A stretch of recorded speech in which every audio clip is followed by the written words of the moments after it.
Greetings, sailors, and welcome to the much-delayed Patreon replay that I mentioned last week. I think it would have been last week. Yeah. If you didn't see that MechWarrior video, which I think a few people did actually, it did better than my usual. Maybe people just wondering what the heck's going on with me at the moment. But for those not in the know, my dad is very, very unwell. He has brain cancer, and so that's quite a thing at the moment. So this isn't necessarily going to be my top tier work, but yeah, I'm here, I'm doing the thing, and it's about time I finally got around to doing this, because this is actually from the last patch, and also Andy is one of my Patreon supporters, and they've all been very understanding, but even so, if I can manage at least like one video a week at the moment, that would be something, but I'm struggling to sort of even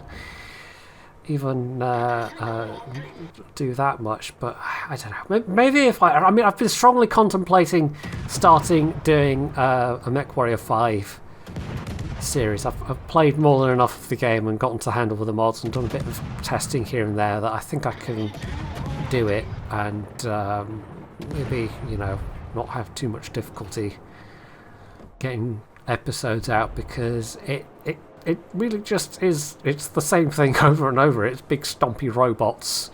There's not that much variety in the game. It's one of the appeals of it is that especially with the kind of hero armor, I guess you could say, that the game gives you, or rather it I don't know if the game intentionally makes enemies weaker, or if it just makes you, the player, and your lances of mechs stronger, but either way, it's definitely not like you and the AI's enemies that you're facing, you're not fighting on an equal playing field.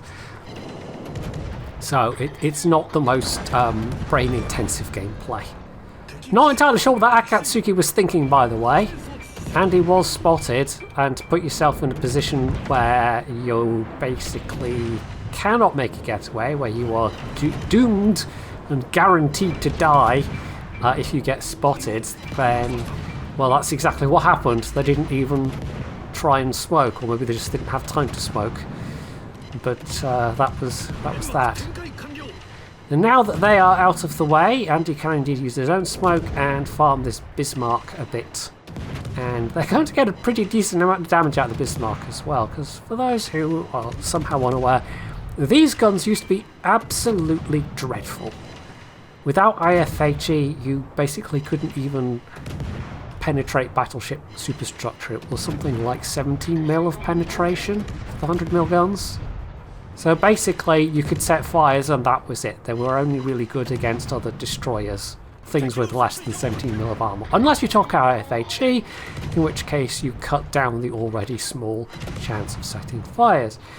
Wargaming did eventually buff them though, and they are now really very, very good, very dangerous guns, especially if you're facing off against somebody in a smoke screen and they have plenty of spotting and plenty of backup, so that you can't even do, say, a push with your hydro to try and root out the pesky destroyer that's just pecking you to death over and over.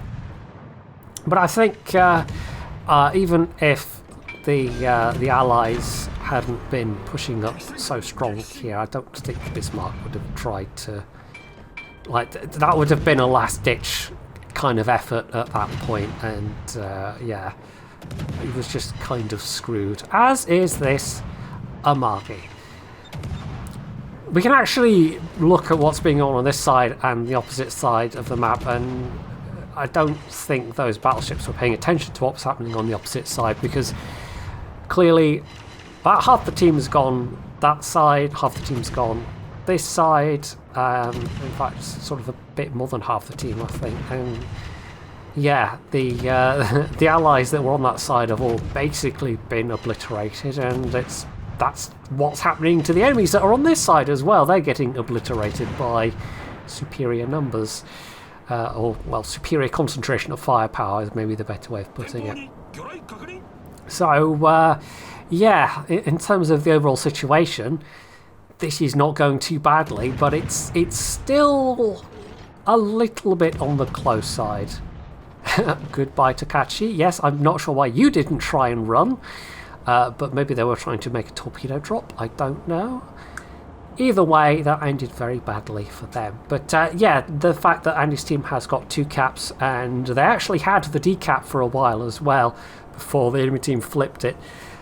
They have also lost about the same number of ships though, so although Andy's team is in a decent position here, it's not a position where you want to get cocky and start pushing in and making stupid mistakes. You want to hold back and try and let the enemy team make mistakes instead. Like this Brest here, which is, for some reason, on their own, some decided to try and push the sea cap. And there are some allied ships a bit further back, but it's not like they are there trying to back up somebody else, it feels like. It's not a particularly cohesive move from the enemy team here. Maybe they are just feeling the pressure a bit much and feeling like, oh, we have to get this cap, we have to get this cap, instead of trying to see what the enemy team is doing and maybe trying to weaken them further before actually pushing into this contested middle area. But no, they have actually just gone straight to, we must take this cap, and it is costing them quite badly. So there they go. There's a Riga a bit further back. I don't think there's much in a way to shoot at them just yet. Obviously the radar is a potential concern for Andy, but he's in a good position right now. He was able to farm some damage off the Brest, and now he can farm some damage off that phj.wotreplays, Grosser even, who has, for whatever reason, decided to follow right on behind the French cruiser.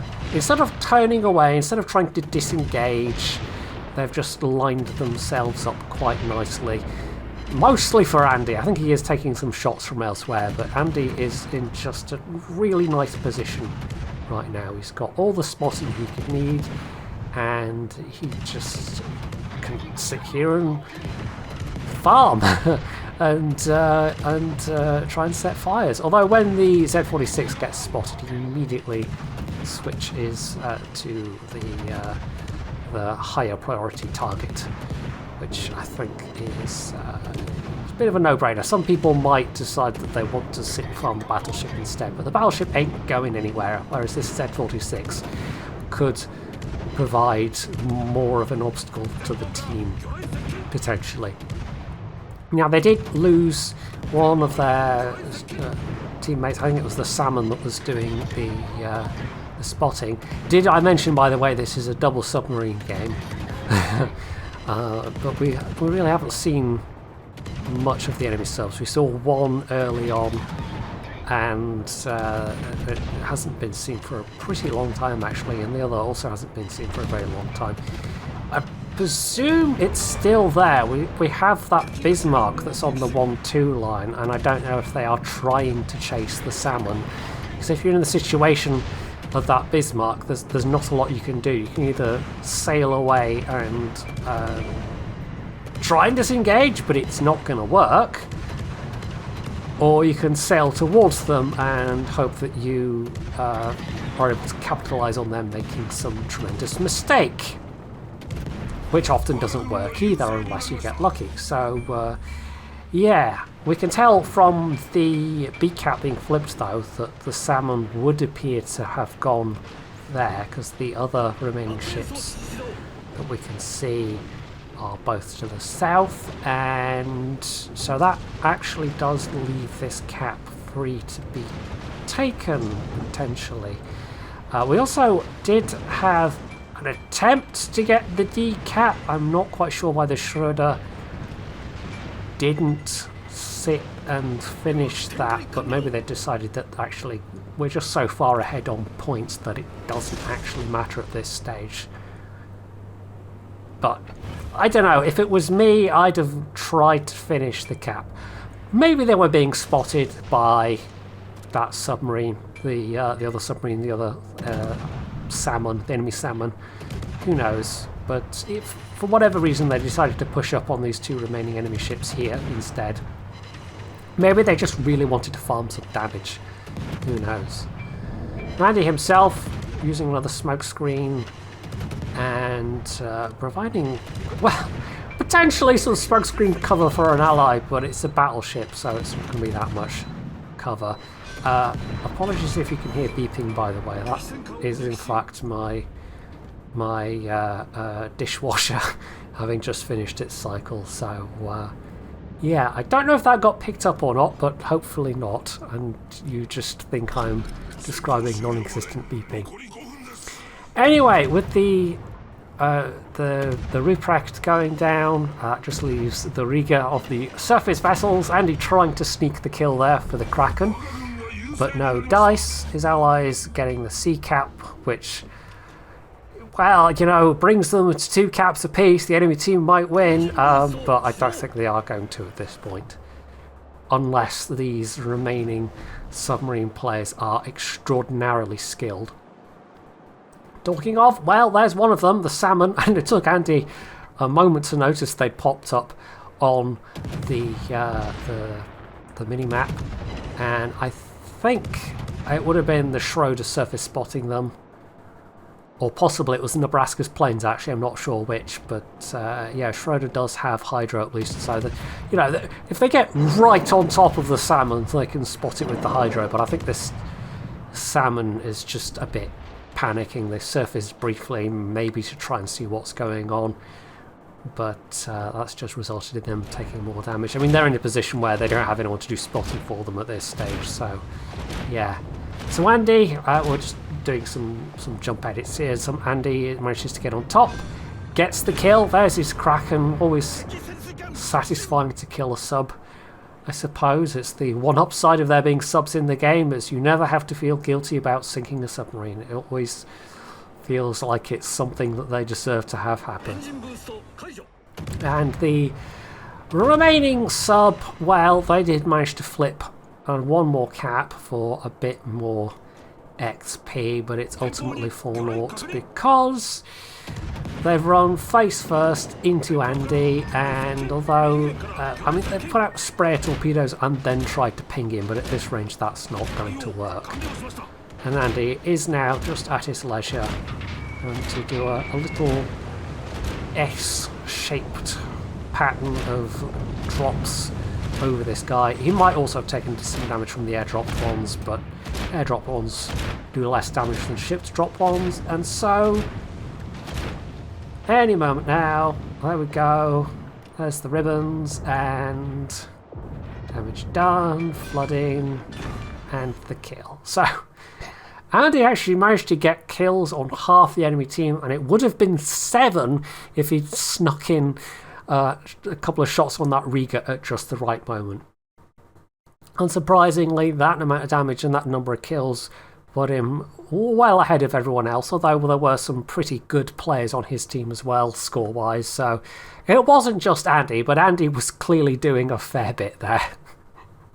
Over 100k, or just over 100k from his guns alone, combined with all the fire and flooding damage and a little bit of torpedo damage as well, made that a very good game all round. So, like I said, I think I will have a go at a MechWarrior 5 modded game, and it's got its limitations, it's got its flaws, but for good brainless stompy robot fun, yeah, it's pretty solid.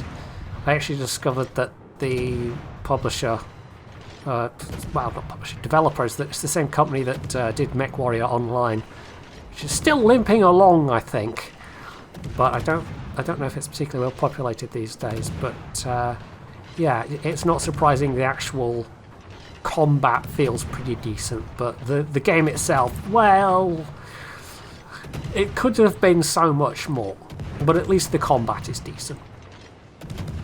Anyway, that is it for my ramblings. Hopefully you enjoyed this replay, and if you did, you can do all these things down underneath the video, and of course, as always, stay tuned for more.